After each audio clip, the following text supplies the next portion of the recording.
Kementerian Perhubungan menyatakan pada momen libur Natal 2021 dan Tahun Baru 2022 sebanyak 11 juta orang di seluruh Indonesia akan melakukan perjalanan. Oleh sebab itu, pemerintah menetapkan beberapa aturan terkait moda transportasi hingga tempat wisata. Kementerian Perhubungan atau Kemenhub menyatakan pada momen libur Natal 2021 dan Tahun Baru 2022, sebanyak 11 juta orang di seluruh dunia akan melakukan perjalanan. Dari hasil survei Balai Penelitian Perhubungan, setidaknya ada 7% atau 11 juta orang yang melakukan perjalanan dengan berbagai moda transportasi. Saat momen Natal 2021 dan Tahun Baru 2022 tidak ada penyekatan yang dilakukan, tetapi pengetatan protokol kesehatan di simpul transportasi. Selain itu ada pembatasan penumpang selama momen Natal 2021 dan Tahun Baru 2022 untuk setiap moda transportasi. Untuk transportasi darat dibatasi kapasitas penumpangnya yaitu 75% dari kapasitas maksimal. Sementara untuk transportasi laut juga dibatasi 75%. Sementara itu, untuk pesawat tidak dibatasi alias kapasitasnya masih 100%.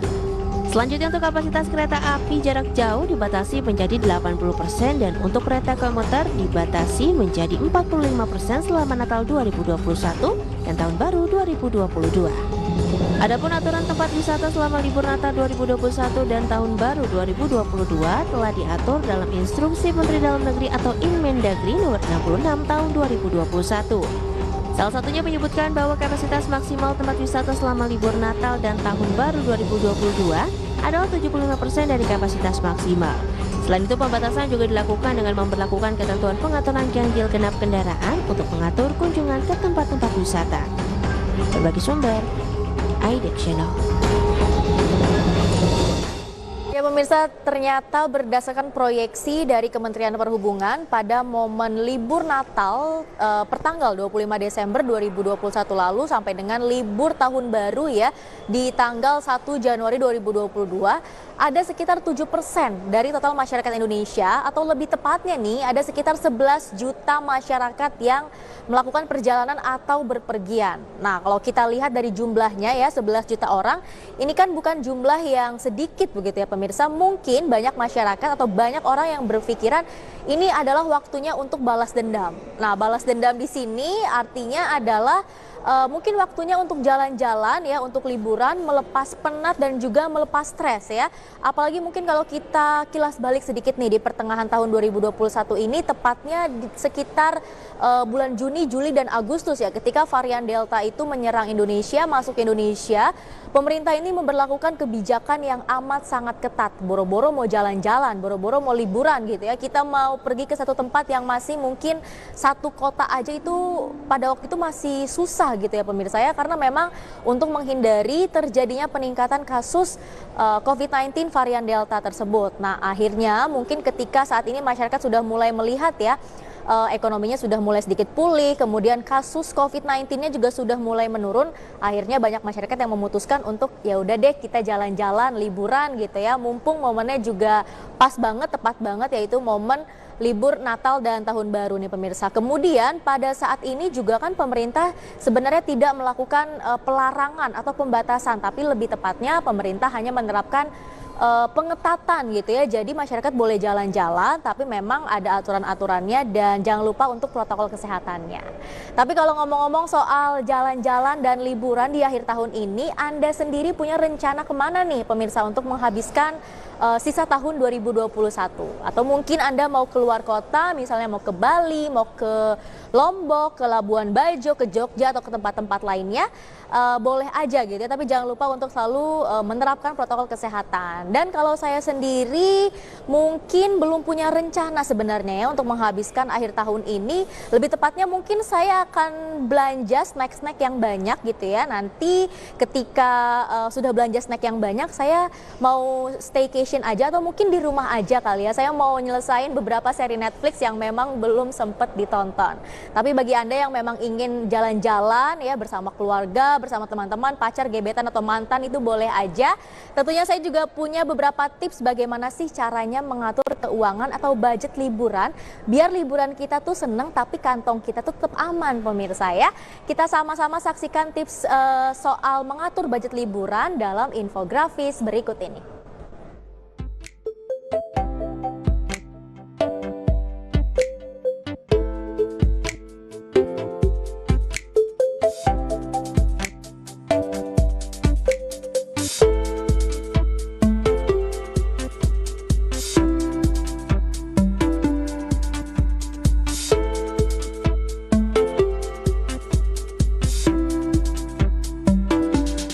Oke, jadi ada beberapa cara atau ada beberapa tips and trick gitu ya untuk menyiapkan budget liburan supaya liburan kita senang tapi kantong kita tetap aman pemirsa.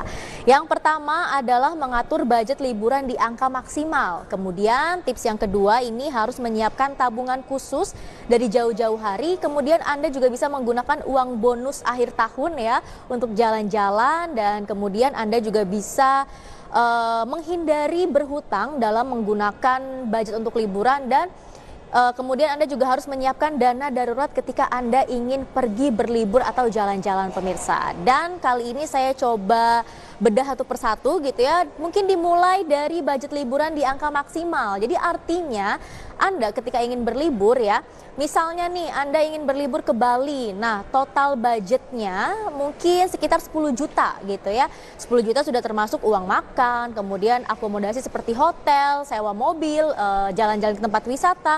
Itu Anda harus dilebihin gitu pemirsa uangnya ya, atau budgetnya. Jadi misalnya kalau Anda pilih satu hotel di lokasi kita katakan Nusa Dua gitu ya, harga hotelnya 500.000 sampai dengan 600.000 rupiah. Nah, budget yang harus Anda siapkan adalah Anda harus ambil di angka 600.000 rupiah untuk per malam, jangan di angka 500.000 rupiah gitu ya. Jadi Anda itu harus menyiapkan budget atau anggaran di angka maksimal, jangan dipas-pasin gitu ya. Karena kita ketika liburan itu kadang nggak tahu nih nanti apa yang terjadi, kita pengen apa atau kita pengen mencoba satu hal yang mungkin sebelumnya kita nggak pernah coba. Kalau kita budgetnya dimaksimalkan, itu akan bisa terlaksana pemirsa ya.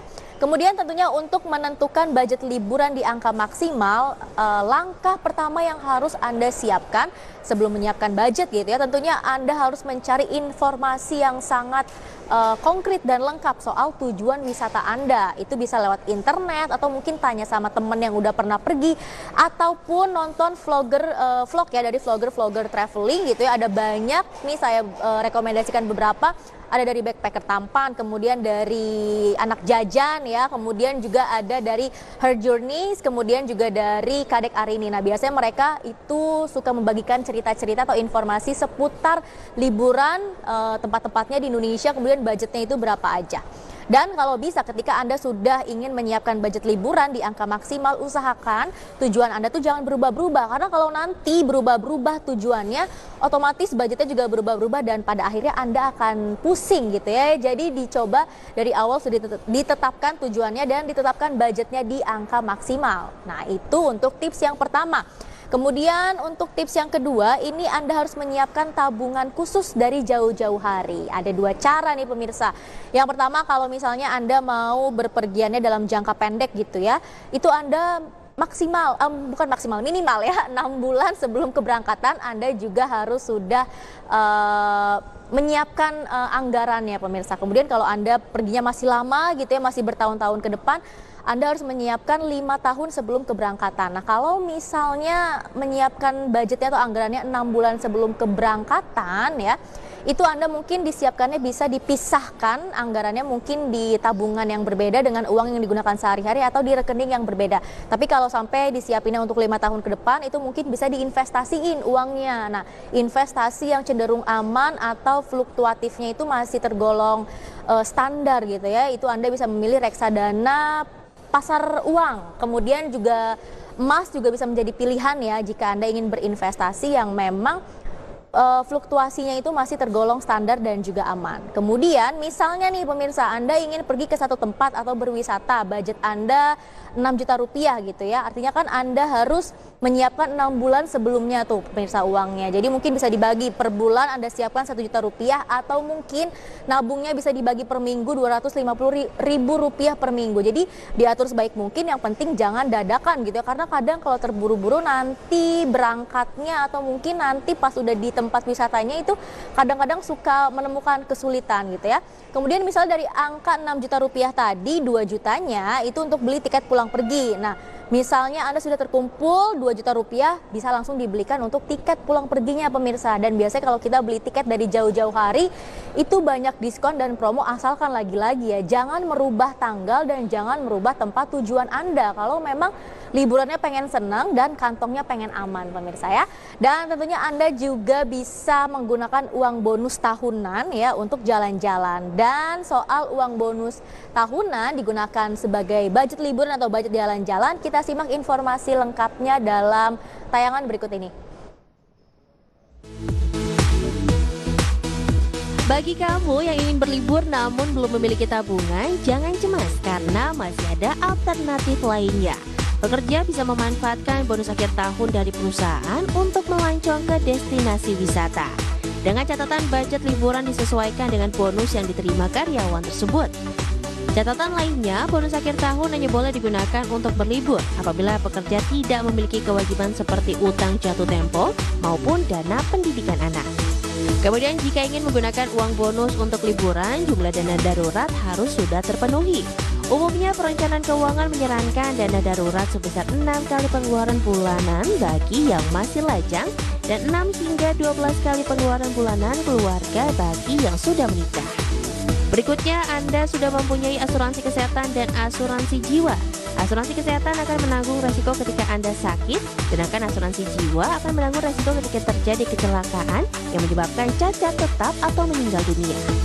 Bagi karyawan yang tidak mendapatkan bonus, disarankan berlibur ke tempat wisata dalam kota yang terjangkau dengan kendaraan umum sehingga bisa menekan biaya. Selamat mencoba ya pemirsa. Berbagi sumber, IDEX Channel. Oke pemirsa, tips berikutnya untuk menyiapkan budget atau anggaran buat liburan adalah Anda harus menyiapkan dana darurat untuk liburan. Nah, jadi dana darurat ini sifatnya cukup penting dan harus disiapkan gitu ya sebelum kita berangkat liburan. Ini beda dengan tadi kita menyiapkan budget maksimal untuk liburan. Kalau budget maksimal sudah harus disiapkan terlebih dahulu, kemudian di sisi lain kita juga harus menyiapkan dana darurat untuk liburan. Nah, misalnya nih pemirsa, Anda punya budget liburan sekitar 20 juta. Artinya Anda harus menyiapkan sekitar 10% dari total budget Anda yang nantinya disisihkan untuk dana darurat. Artinya kalau budgetnya tadi 20 juta, Anda harus menyiapkan sekitar 2 juta rupiah untuk dana darurat liburan Anda. Karena lagi-lagi nih kita nggak tahu ya, ketika kita berlibur ke satu tempat misalnya keluar kota itu kita mau beli oleh-oleh mungkin, atau nanti kita mau coba restoran yang baru, atau mungkin kita nanti mau melakukan kegiatan yang membutuhkan budget lebih, atau mungkin kita sakit atau apa gitu ya. Kalau kita punya budget dana darurat itu tidak akan menyulitkan kita ketika kita pergi liburan pemirsa ya. Nah, saya punya contohnya nih, beberapa waktu lalu ketika saya pergi ke Bali, saya coba main ATV di daerah Ubud gitu ya. Nah, sayangnya saya hanya mempersiapkan uang atau dana untuk bermain ATV saja, tapi ternyata setelah itu baju saya basah kuyup gitu ya, artinya saya harus beli baju baru dan akhirnya saya ambil budget dari pos-pos yang lain gitu ya, karena saya tidak menyiapkan dana darurat. Nah, lebih baik makanya kita sebelum berangkat udah harus matang banget gitu ya persiapannya, salah satunya dengan menyiapkan dana darurat 10% dari total budget yang Anda miliki untuk liburan. Kemudian tips berikutnya nih pemirsa, jangan sampai berutang kalau mau liburan ya. Nanti bukannya kita senang, bukannya happy, malah pulang dari liburan kita stres ya. Karena liburan itu kan mau melepas penat, mau melepas stres. Kalau Anda ngutang, nanti selesai liburan justru palanya makin penat, stresnya makin nambah gitu ya. Berutang gak cuma sama keluarga, teman, pacar, gebetan, mantan, teman sekolah, teman kuliah, tapi usahakan gak usah sentuh-sentuh yang namanya pay later juga ya. Karena lagi-lagi pay later ini kan memang di satu sisi memiliki atau mempunyai hal positif, tapi untuk hal-hal tertentu saja. Kalau misalnya untuk sifatnya konsumtif kayak liburan gini lebih baik jangan deh ya, karena kan kita niatnya mau liburan itu mau happy, mau senang gitu ya.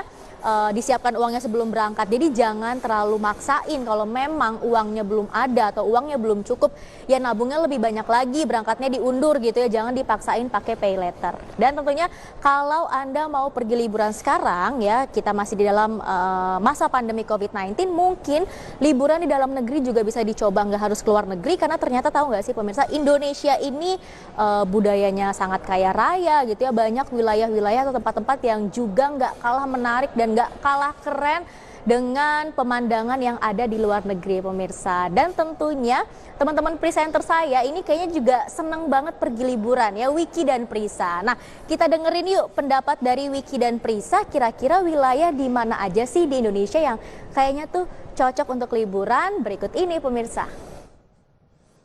Aku ada di Bali sama di Jogja. Kalau di Bali, semua yang kamu pengen lakukan itu bisa dilakukan di Bali. Artinya mau dapat pemandangan, ya mau dapat pemandangan gunung, mau dapat pemandangan pantai, terus juga mau ngafe ke beach club dan lain sebagainya, itu banyak. Nah, di situ tempat belajarnya juga banyak. Dan kalau dibandingin dengan Jakarta sendiri, memang lebih murah gitu ya secara untuk harga-harga dan juga tempat-tempat makanan dan lain sebagainya. Jadi Bali menurut aku adalah yang paling the best. Yang kedua adalah Jogja. Jogja juga secara harga untuk makanan, hotel dan lain sebagainya menurut aku masih affordable lah. Dan secara tempat-tempat juga banyak yang seru-seru lah di Jogja. Oke, gitu. satu tempat di Bali yang menurut kamu menarik banget untuk didatengin. Labrisa. Labrisa di area Canggu. Kalau aku ke Bali pasti ke Labrisa. Makanannya affordable, abis itu sunsetnya juga seru, orang-orangnya ada di situ juga seru, jadi interiornya juga seru, semuanya seru lah kalau di Labrisa. Highly recommended. Thank you. Yeah. Labuan Bajo. Kenapa Labuan Bajo? Karena di sana itu masih agak sepi gitu ya. Jadi setiap pulau tuh masih agak sepi, nggak terlalu ramai. Soalnya aku nggak suka yang terlalu ramai dan banyak orang. Kemudian masih sangat alami pokoknya. Oke, jadi pengalaman menarik apa yang pernah kamu dapatkan waktu mengunjungi Labuan Bajo? Ternyata Indonesia ini indah banget ya. Jadi buat yang belum pernah jalan-jalan jauh, nah usahakan tuh di dalam negeri aja dulu. Nah seperti Labuan Bajo tuh dia punya pantai yang cukup banyak dan beragam gitu. Ada yang kita bisa melihat ikan pari, ada yang kita bisa melihat pantai pink, dan masih banyak pokoknya. Dia menawarkan ragam keindahan lah pokoknya. Oke, makasih. Ya pemirsa, itu dia kalau menurut Wiki Adrian, tempat Indonesia yang menarik atau wilayah di Indonesia yang menarik untuk dikunjungi adalah Bali dan Jogja. Tapi kalau menurut Prisa, wilayah yang menarik atau tempat yang menarik adalah Labuan Bajo. Kalau menurut saya, selain Bali, Jogja, dan Labuan Bajo, mungkin ada Lombok ya, Gili Trawangan, Gili Meno, dan Gili Air, itu juga menarik untuk dikunjungi. Dan kalau nantinya saya punya kesempatan untuk berlibur lagi, mungkin saya mau ke Flores kayaknya pemirsa ya. Mungkin ke daerah NTT atau mungkin mau ke Raja Ampat ya. Doakan punya kesempatan ingin merasakan bahwa Indonesia ini memang kekayaan alam itu sangat beragam ya pemirsa. Dan pokoknya bagi Anda semua yang ingin pergi liburan di akhir tahun ini, jangan lupa selalu mentaati dan menerapkan protokol kesehatan, pakai masker, jaga jarak. Kita juga harus terus ya membantu pemerintah untuk menekan penyebaran angka COVID-19 di dalam negeri. Dan